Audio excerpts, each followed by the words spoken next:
This is the Nokia N8 and we're going to take you a quick tour through Symbian 3 and what's new and what you can expect. As you can see, we've got 3 home screens. Now it's not that as many as a lot of handsets, but it's quite adequate. We've been using it for a few days now and we think it's alright. This is basically the main screen here. As you can see, if you hold down, you can basically add content. Basically it works on a tile system, so you can either have one which is like these two at the bottom here, which is a direct link to the Obi store and the Metro app, and basically what that displays is just new content or headlines, and it does it in a sort of nice ticker sort of way. If you click on one here, then basically we can add shortcuts which are like individual apps or links to certain things like web pages or mail or the music player.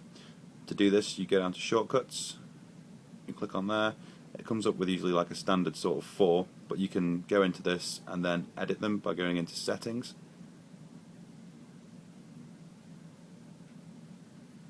As you can see, you've got shortcut 1, 2, 3 and 4, and basically by clicking on these you can select the type, either bookmark or application.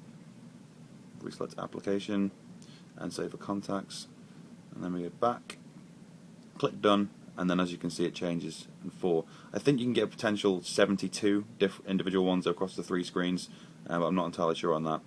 Another cool aspect is the Mail client, which has been vastly improved. You can have multiple accounts, from Google Mail to Windows Live to Exchange, and the app's also really nice. So if you click onto it there, it takes you into the inbox, and as you can see it's a nice little inbox. You've got plenty of options. You can synchronize, you can mark, you can search within the mail, which is a really nice function. And it's got user guides obviously and everything to show you how to do things.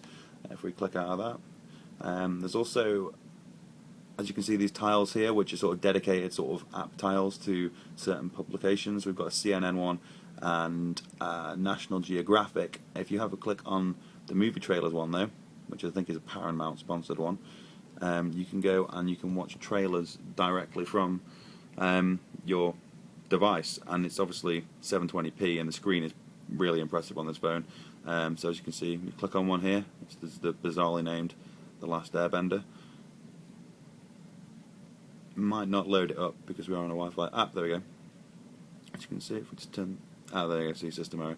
This is a pre-production handset, so there is a few bugs around, but the video on it is very impressive, as is the web TV, and obviously it goes into portrait as well and landscape, like as we're in now. And there's obviously music tiles here, and you can flick along. You can see the music player is quite nice. We haven't got any music on here just yet, but it's very sort of iTunes. It's very nice. It looks good. And I think Symbian have really